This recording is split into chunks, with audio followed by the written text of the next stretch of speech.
ಇನ್ನು ಒಂದು ಕಾಲದಲ್ಲಿ JDS ಯಾವ ರೀತಿ ಇತ್ತು, ಅದು ನಾಯಕರನ್ನ ಹುಟ್ಟು ಹಾಕೋ ಕಾರ್ಖಾನೆ. ಅದನ್ನು ಕಂಡು ಜನರು ಕೂಡ ವೋಟ್ ಹಾಕ್ತಾಯಿದ್ರು. ನಾನು ಮೊನ್ನೆ ಕೂಡ ಹೇಳಿದೆ, ಎಂತೆಂಥ ನಾಯಕರು ಫಸ್ಟ್ ಸೀಟಲ್ಲಿ ಕೂರ್ತಾಯಿದ್ರು. ದೇವೇಗೌಡರು, ರಾಮಕೃಷ್ಣ ಹೆಗಡೆ, ನಂಜೇಗೌಡರು, PGR ಸಿಂಧ್ಯಾ, ಬೈರೇಗೌಡರು, ಎಷ್ಟು ಜನ, MP ಪ್ರಕಾಶ್, ರಮೇಶ್ ಕುಮಾರ್, ಬಾ ಆಮೇಲೆ ಗೋವಿಂದ ಕಾರಜೋಳ, ರಮೇಶ್ ಜಿಗಜಿಣಗಿ, ಎಲ್ಲ ಮುಖ್ಯಮಂತ್ರಿ ಕ್ಯಾಂಡಿಡೇಟ್ಗಳೇ. ಆದರೆ JDS ಅಥವಾ ಜನತಾ ಪರಿವಾರ ಈಗ ಬದಲಾಗಿದೆ, ಬರೀ ಕುಟುಂಬ ರಾಜಕಾರಣ ಮಾಡ್ತಾ ಇದೆ. ಇದೀಗ ಇಬ್ಬರು ಒಕ್ಕಲಿಗ ನಾಯಕರು ಸೇರಿದಂತೆ ಅನೇಕರು JDS ಮುಗಿಸಲು ಮುಂದಾಗಿದ್ದಾರಾ? JDS ಅಸ್ತಿತ್ವ ಉಳಿಸ್ಕೊಳ್ಳುತ್ತಾ ಇಲ್ವಾ? ಬನ್ನಿ ಒಂದು ರಿಪೋರ್ಟ್.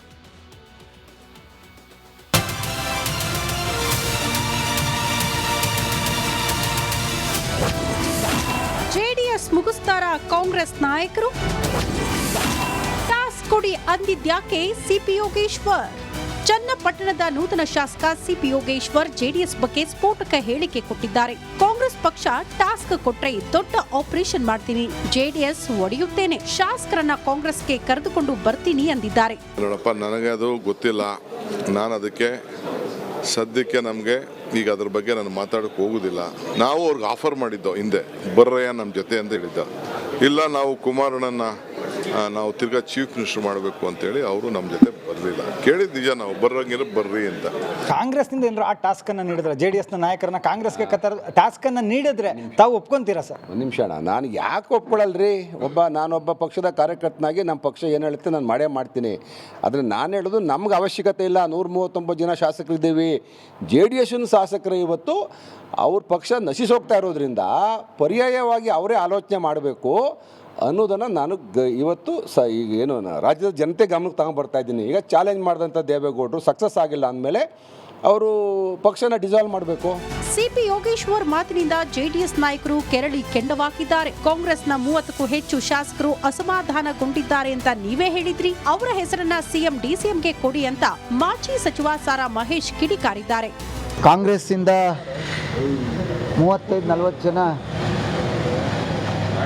ಬರಲಿಕ್ಕೆ ರೆಡಿ ಇದ್ದಾರೆ. ಸರ್ಕಾರ ಭಾಳಷ್ಟು ದಿವಸ ಉಳಿಯಲ್ಲ ಅಂಥೇಳಿ ಮೊದಲು ಈಗ ಮಾನ್ಯ ಮುಖ್ಯಮಂತ್ರಿಗಳಿಗೆ, ಉಪಮುಖ್ಯಮಂತ್ರಿಗಳಿಗೆ ಅವ್ರು ಯಾರ್ಯಾರು ಅಸಮಾಧಾನ ಇರೋರು ಅವ್ರದ್ದೆಲ್ಲ ಪಟ್ಟಿ ಕೊಟ್ಟು ಅವರನ್ನೆಲ್ಲ ಸಮಾಧಾನ ಪಡಿಸ್ಕೊಂಡು 3 ವರ್ಷ ಸರ್ಕಾರನ ಉಳಿಸ್ಕೊಳ್ಳುವಂತ ಸಲಹೆ ಕೊಡಲಿ. ಗೃಹ ಮಂತ್ರಿ ಪರಮೇಶ್ವರ್ ನಮಗೆ ಆಪರೇಷನ್ ಅಗತ್ಯವಿಲ್ಲ ಅಂತ ಹೇಳಿದ್ದಾರೆ. ಆ ಮೂಲಕ ಯೋಗೇಶ್ವರ್ ಯಾವುದೇ ತಾಪತ್ರಯ ತೆಗೆದುಕೊಳ್ಳೋ ಅಗತ್ಯವಿಲ್ಲ ಅನ್ನೋ ಸಂದೇಶ ರವಾನಿಸಿದ್ದಾರೆ. Bureau report, republic Kannada. ಕಡೆ ನಾವು ಫೇಸ್ ಟು ಫೇಸ್ BJP ಜೊತೆ ಸೆಣಸಾಡದವರು ಬೇಡ ಅಂತೇಳಿ BJP ಜೊತೆ ಮೈತ್ರಿ ಹಿನ್ನೆಲೆಯಲ್ಲಿ ಶರಣಗೌಡ ಕುಂದಕ್ಕೂರು ಕೂಡ ಸಿಟ್ಟು ವ್ಯಕ್ತಪಡಿಸಿದರು. ಇದೀಗ GT ದೇವೇಗೌಡರಿಗೆ ಸಾಥ್ ಕೊಟ್ಟಿದ್ದಾರೆ CM ಇಬ್ರಾಹಿಂ.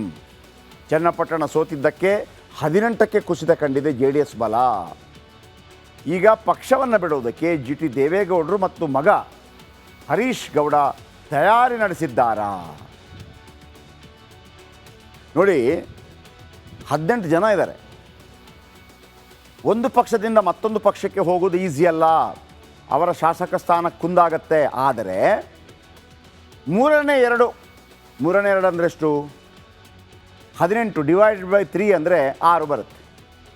6 6 12, ಒಂದು ಜಾಸ್ತಿ 13 ಜನ ಬೇರೆ ಪಕ್ಷಕ್ಕೆ ಹೋದರೆ, ಸಪ್ರೇಟಾಗಿ ನಿಂತರೆ ಪಕ್ಷ ಇಬ್ಬಾಗವಾಗುತ್ತೆ. ಜೊತೆಗೆ ದೇವೇಗೌಡರ ತೆನೆ ಹೊತ್ತ ಮಹಿಳೆ ಚಿಹ್ನೆ ಏನಿದೆ ಅದು ಕೂಡ ರೆಬೆಲ್ಸ್ಗಳಿಗೆ ಹೋಗುವಂಥ ಸಾಧ್ಯತೆ ಇದೆ. ಉದಾಹರಣೆಗೆ 54 ಇದ್ದಂಥ ಶಿವಸೇನೆ, ಉದ್ಧವ್ ಠಾಕ್ರೆ ಅದರ ಮುಖ್ಯಸ್ಥರಾಗಿದ್ದರು, ಕಾಂಗ್ರೆಸ್ ಜೊತೆ ಗೌರ್ಮೆಂಟ್ ಕೂಡ ಮಾಡಿದರು. 54 / 3 ಅಂತಂದರೆ 18 ಬರುತ್ತೆ. ಅಂದರೆ 37 ಜನ ಪಕ್ಷ ಬಿಟ್ಟರೆ ಮಾತ್ರ ಏನು ಯಾವುದೇ ಪಕ್ಷಾಂತರ ನಿಷೇಧ ಕಾಯ್ದೆ ಒಳಗೆ ಬರೋದಿಲ್ಲ. ಮತ್ತೊಂದು ಪಾರ್ಟಿಗೆ ಹೋದರೂ ಕೂಡ ಅವರು MLA ಆಗಿ ಉಳಿತಾರೆ. ಹಾಗಾಗಿ ಅಲ್ಲೇನು ಮಾಡಿದರು, NCPಯನ್ನು ಅಂದರೆ ಶರದ್ ಪವಾರ್ ಅವರ NCPಯನ್ನು 40 ಜನರ ಜೊತೆಗೆ ಅಜಿತ್ ಪವಾರ್ ಅವರು BJPಗೆ ಬಂದರು, ಸಪ್ರೇಟಾಗಿ ನಿಂತರು. ಬಿ ಜೆ ಪಿ ಜೊತೆ ಗುರುತಿಸ್ಕೊಂಡ್ರು ಅಷ್ಟೇ, ಬಿ ಜೆ ಪಿ ಸೇರಲಿಲ್ಲ. ಉದ್ಧವ್ ಠಾಕ್ರೆ ಬಣದ 56ರ ಪೈಕಿ 40 MLAಗಳ ಜೊತೆ ಏಕನಾಥ್ ಶಿಂದೆ ಮಹಾಯುತಿಗೆ ಬಂದು ಅಲ್ಲಿ ಮುಖ್ಯಮಂತ್ರಿ ಆದರು. ಹಾಗಾಗಿ ಅಲ್ಲಾಗತ್ತೆ 54, 56ರನ್ನು ಸಿಡಿದು ಯಾವುದೇ ಪ್ರಾಬ್ಲಮ್ ಇಲ್ಲದೆ, ನಿಷೇಧವಿಲ್ಲದೆ, ಪಕ್ಷಾಂತರ ನಿಷೇಧ ಕಾಯ್ದೆಗೆ ಒಳಪಟ್ಟು, ಅಂದರೆ ಯಾವುದೇ ತೊಂದರೆ ಇಲ್ಲದೆ ಒಳಪಟ್ಟು 3ನೇ 2 MLAಗಳು ಬಂದಿದ್ದಾರೆ. ಇಲ್ಲಿ 13 MLAಗಳು ಬಂದುಬಿಟ್ರೆ ಅಥವಾ ಸಪ್ರೇಟ್ ಆಗಿಬಿಟ್ರೆ ಚಿಹ್ನೆ ಹೋಗಿಬಿಡತ್ತೆ. ಆದರೆ ಜಿ ಟಿ ದೇವೇಗೌಡರಿಂದ ಮತ್ತು ಸಿ ಎಂ ಇಬ್ರಾಹಿಮಿಂದ ಅದು ಸಾಧ್ಯನಾ? ಅದು ಅಷ್ಟು ಸುಲಭ ಅಲ್ಲ. ಆ ಮನಸ್ಸು ಮಾಡಬೇಕು ಅಂತಂದರೆ ಡಿ ಕೆ ಶಿವಕುಮಾರ್ ಮನಸ್ಸು ಮಾಡಬೇಕು. ಸದ್ಯಕ್ಕೆ ಅದು ಬೇಡ ಅಂತ ಹೇಳಿದ್ದಾರೆ ಅವರು. ಈ ನಡುವೆ ಗೌಡ್ರು ಮಧ್ಯಪ್ರವೇಶ ಮಾಡದೇ ಇದ್ದರೆ, ಅಂದರೆ ದೊಡ್ಡ ಗೌಡ್ರು, ಜೆ ಡಿ ಎಸ್ಗೆ ಕಷ್ಟವಂತೂ ಇದೆ. ಸಮಾಧಾನ ಪಡಿಸುವಂಥ ಜವಾಬ್ದಾರಿ ದೊಡ್ಡವರ ಮೇಲಿದೆ. ಓಕೆ, ಬಿ ಜೆ ಪಿ ಮೈತ್ರಿ ಆದ ನಂತರ ನಡೆದಂಥ ಮೊದಲ ಉಪಚುನಾವಣೆ, ಜೆ ಡಿ ಎಸ್ಗೆ ಸೋಲಾಗಿದೆ, ಶಿಗ್ಗಾಂವಿಯಲ್ಲಿ ಬಿ ಜೆ ಪಿಗೂ ಸೋಲಾಗಿದೆ. ಈ ಜಿ ಟಿ ದೇವೇಗೌಡರು ಇದ್ದಾರಲ್ಲ, ಜಿ ಟಿ ದೇವೇಗೌಡರು ಈಗ ಜೆ ಡಿ ಎಸ್ಸಲ್ಲಿದ್ದಾರೆ. ಆಮೇಲೆ ಕಾಂಗ್ರೆಸ್ಸಲ್ಲೂ ಇದ್ದರು, ಬಿ ಜೆ ಪಿಯಲ್ಲೂ ಇದ್ದರು. ಬೇಸಿಕಲಿ ಜಿ ಟಿ ದೇವೇಗೌಡರು ಸಿದ್ದರಾಮಯ್ಯನವರ ಫ್ರೆಂಡು. ಚಾಮುಂಡೇಶ್ವರಿ ವಿಧಾನಸಭಾ ಕ್ಷೇತ್ರ ಇದೆಯಲ್ಲ, ಚಾಮುಂಡೇಶ್ವರಿ ಮತ್ತು ವರುಣ ಎರಡಿದೆ. ಚಾಮುಂಡೇಶ್ವರಿ ವಿಧಾನಸಭಾ ಕ್ಷೇತ್ರ, ಅಲ್ಲಿ ಸಿದ್ದರಾಮಯ್ಯನವರು ಎಲೆಕ್ಷನ್ಗೆ ನಿಂತಾಗ ಅವ್ರದ್ದೆಲ್ಲ ಪಾನಿ ಖರ್ಚ ನೋಡ್ತಾ ಇದ್ದದ್ದು ಇವರು. ಟೇಕ್ ಕೇರ್ ಎಲ್ಲವೂ ಕೂಡ ಇವರೇ ನೋಡ್ಕೊತಾ ಇದ್ದದ್ದು. ನಂತರ ಅವರಲ್ಲಿ ಇದಾಗುತ್ತೆ, ಗಲಾಟೆ ಆಗುತ್ತೆ, ಮತ್ತೊಂದಾಗುತ್ತೆ. ಚಾಮುಂಡೇಶ್ವರಿಯಲ್ಲಿ ಎದುರಾಬದ್ರ ನಿಂತ್ಕೋತಾರೆ. ಆ ಸಂದರ್ಭದಲ್ಲಿ ಸಿದ್ದರಾಮಯ್ಯನವರು 2018ರಲ್ಲಿ ಬಾದಾಮಿಯಿಂದ ಕೂಡ ನಿಂತಿರ್ತಾರೆ, ಅಲ್ಲಿಂದ ಗೆಲ್ತಾರೆ, ಇಲ್ಲಿ ಸೋಲ್ತಾರೆ, ಎಲ್ಲವೂ ಆಗುತ್ತೆ. ಆದರೂ ಹಳೆ ಫ್ರೆಂಡ್ಸ್ ಅಲ್ವಾ. ಕಳೆದ 2023ರ ವಿಧಾನಸಭಾ ಚುನಾವಣೆಯಲ್ಲಿ ಇದೇ ಜಿ ಟಿ ದೇವೇಗೌಡರನ್ನು ಸಿದ್ದರಾಮಯ್ಯನವರು ತಮ್ಮ ಪಕ್ಷಕ್ಕೆ ಆಹ್ವಾನಿಸ್ತಾರೆ.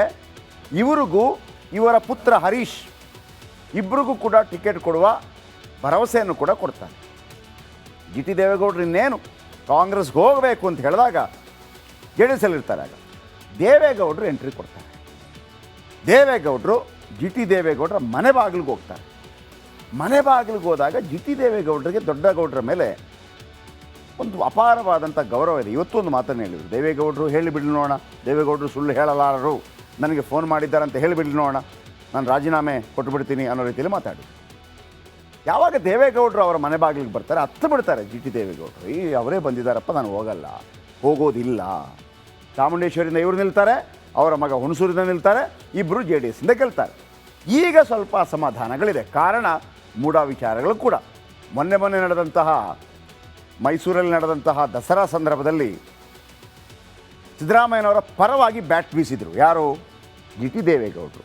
ಆ ಕಾರಣಕ್ಕಾಗಿ ಒಂದು ರೀತಿಯಲ್ಲಿ ದೇವೇಗೌಡರಿಂದ ಮತ್ತು ಕುಮಾರಸ್ವಾಮಿ ಅವರಿಂದ ಅಂತರ ಕಾಯ್ದುಕೊಳ್ಳುವಂಥ ಪರಿಸ್ಥಿತಿ ಜಿ ಟಿ ದೇವೇಗೌಡರಿಗೆ ಬಂದಿದೆ. ಮತ್ತು ಚನ್ನಪಟ್ಟಣ ವಿಧಾನಸಭಾ ಉಪಚುನಾವಣೆಯಲ್ಲಿ ಜಿ ಟಿ ದೇವೇಗೌಡರನ್ನ ಕರೆದು ಕೂಡ ಇಲ್ಲ.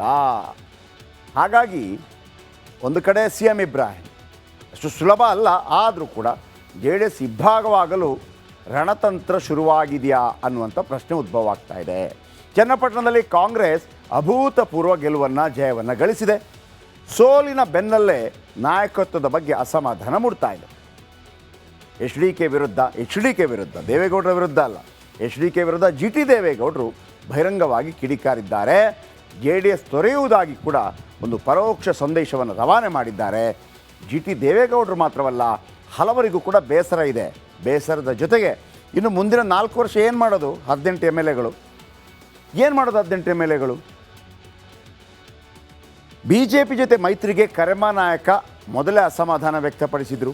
ಬೇಡ, ನಮಗಾಗಲ್ಲ, ಅಲ್ಲಿ ದೇವದುರ್ಗ ಮತ್ತೆಲ್ಲ ಕಡೆ ನಾವು face to face B J P ಜೊತೆ ಸೆಣಸಾಡಿದವರು ಬೇಡ ಅಂತೇಳಿ. ಬಿ ಜೆ ಪಿ ಜೊತೆ ಮೈತ್ರಿ ಹಿನ್ನೆಲೆಯಲ್ಲಿ ಶರಣಗೌಡ ಕುಂದಕ್ಕೂರು ಕೂಡ ಸಿಟ್ಟು ವ್ಯಕ್ತಪಡಿಸಿದರು. ಇದೀಗ ಜಿ ಟಿ ದೇವೇಗೌಡರಿಗೆ ಸಾಥ್ ಕೊಟ್ಟಿದ್ದಾರೆ ಸಿ ಎಂ ಇಬ್ರಾಹಿಂ. ಚನ್ನಪಟ್ಟಣ ಸೋತಿದ್ದಕ್ಕೆ 18ಕ್ಕೆ ಕುಸಿತ ಕಂಡಿದೆ ಜೆ ಡಿ ಎಸ್ ಬಲ. ಈಗ ಪಕ್ಷವನ್ನು ಬಿಡುವುದಕ್ಕೆ ಜಿ ಟಿ ದೇವೇಗೌಡರು ಮತ್ತು ಮಗ ಹರೀಶ್ ಗೌಡ ತಯಾರಿ ನಡೆಸಿದ್ದಾರಾ? ನೋಡಿ, 18 ಜನ ಇದ್ದಾರೆ. ಒಂದು ಪಕ್ಷದಿಂದ ಮತ್ತೊಂದು ಪಕ್ಷಕ್ಕೆ ಹೋಗೋದು ಈಸಿ ಅಲ್ಲ. ಅವರ ಶಾಸಕ ಸ್ಥಾನ ಕುಂದಾಗತ್ತೆ. ಆದರೆ ಮೂರನೇ ಎರಡು ಅಂದರೆ ಎಷ್ಟು? 18 ಡಿವೈಡೆಡ್ ಬೈ 3 ಅಂದರೆ 6 ಬರುತ್ತೆ. 6 6 12, ಒಂದು ಜಾಸ್ತಿ 13 ಜನ ಬೇರೆ ಪಕ್ಷಕ್ಕೆ ಹೋದರೆ, ಸಪ್ರೇಟಾಗಿ ನಿಂತರೆ ಪಕ್ಷ ಇಬ್ಬಾಗವಾಗುತ್ತೆ. ಜೊತೆಗೆ ದೇವೇಗೌಡರ ತೆನೆ ಹೊತ್ತ ಮಹಿಳೆ ಚಿಹ್ನೆ ಏನಿದೆ ಅದು ಕೂಡ ರೆಬೆಲ್ಸ್ಗಳಿಗೆ ಹೋಗುವಂಥ ಸಾಧ್ಯತೆ ಇದೆ. ಉದಾಹರಣೆಗೆ 54 ಇದ್ದಂಥ ಶಿವಸೇನೆ, ಉದ್ಧವ್ ಠಾಕ್ರೆ ಅದರ ಮುಖ್ಯಸ್ಥರಾಗಿದ್ದರು, ಕಾಂಗ್ರೆಸ್ ಜೊತೆ ಗೌರ್ಮೆಂಟ್ ಕೂಡ ಮಾಡಿದರು. 54 ಡಿವೈಡೆಡ್ ಬೈ 3 ಅಂತಂದರೆ 18 ಬರುತ್ತೆ. ಅಂದರೆ 37 ಜನ ಪಕ್ಷ ಬಿಟ್ಟರೆ ಮಾತ್ರ ಏನು ಯಾವುದೇ ಪಕ್ಷಾಂತರ ನಿಷೇಧ ಕಾಯ್ದೆ ಒಳಗೆ ಬರೋದಿಲ್ಲ. ಮತ್ತೊಂದು ಪಾರ್ಟಿಗೆ ಹೋದರೂ ಕೂಡ ಅವರು MLA ಆಗಿ ಉಳಿತಾರೆ. ಹಾಗಾಗಿ ಅಲ್ಲೇನು ಮಾಡಿದರು, NCPಯನ್ನು ಅಂದರೆ ಶರದ್ ಪವಾರ್ ಅವರ NCPಯನ್ನು 40 ಜನರ ಜೊತೆಗೆ ಅಜಿತ್ ಪವಾರ್ ಅವರು BJPಗೆ ಬಂದರು, ಸಪ್ರೇಟಾಗಿ ನಿಂತರು. BJP ಜೊತೆ ಗುರುತಿಸ್ಕೊಂಡ್ರು ಅಷ್ಟೇ, BJP ಸೇರಲಿಲ್ಲ. ಉದ್ಧವ್ ಠಾಕ್ರೆ ಬಣದ 56ರ ಪೈಕಿ 40 MLAಗಳ ಜೊತೆ ಏಕನಾಥ್ ಶಿಂದೆ ಮಹಾಯುತಿಗೆ ಬಂದು ಅಲ್ಲಿ ಮುಖ್ಯಮಂತ್ರಿ ಆದರು. ಹಾಗಾಗಿ ಅಲ್ಲಾಗತ್ತೆ 54 56ರನ್ನು ಸಿಡಿದು ಯಾವುದೇ ಪ್ರಾಬ್ಲಮ್ ಇಲ್ಲದೆ, ನಿಷೇಧವಿಲ್ಲದೆ, ಪಕ್ಷಾಂತರ ನಿಷೇಧ ಕಾಯ್ದೆಗೆ ಒಳಪಟ್ಟು, ಅಂದರೆ ಯಾವುದೇ ತೊಂದರೆ ಇಲ್ಲದೆ ಒಳಪಟ್ಟು 3ನೇ 2 MLAಗಳು ಬಂದಿದ್ದಾರೆ. ಇಲ್ಲಿ 13 MLAಗಳು ಬಂದುಬಿಟ್ರೆ ಅಥವಾ ಸಪ್ರೇಟ್ ಆಗಿಬಿಟ್ರೆ ಚಿಹ್ನೆ ಹೋಗಿಬಿಡತ್ತೆ. ಆದರೆ GT ದೇವೇಗೌಡರಿಂದ ಮತ್ತು CM ಇಬ್ರಾಹಿಮಿಂದ ಅದು ಸಾಧ್ಯನಾ? ಅದು ಅಷ್ಟು ಸುಲಭ ಅಲ್ಲ. ಆ ಮನಸ್ಸು ಮಾಡಬೇಕು ಅಂತಂದರೆ DK ಶಿವಕುಮಾರ್ ಮನಸ್ಸು ಮಾಡಬೇಕು. ಸದ್ಯಕ್ಕೆ ಅದು ಬೇಡ ಅಂತ ಹೇಳಿದ್ದಾರೆ ಅವರು. ಈ ನಡುವೆ ಗೌಡ್ರು ಮಧ್ಯಪ್ರವೇಶ ಮಾಡದೇ ಇದ್ದರೆ, ಅಂದರೆ ದೊಡ್ಡ ಗೌಡ್ರು, JDSಗೆ ಕಷ್ಟವಂತೂ ಇದೆ. ಸಮಾಧಾನ ಪಡಿಸುವಂಥ ಜವಾಬ್ದಾರಿ ದೊಡ್ಡವರ ಮೇಲಿದೆ. ಓಕೆ.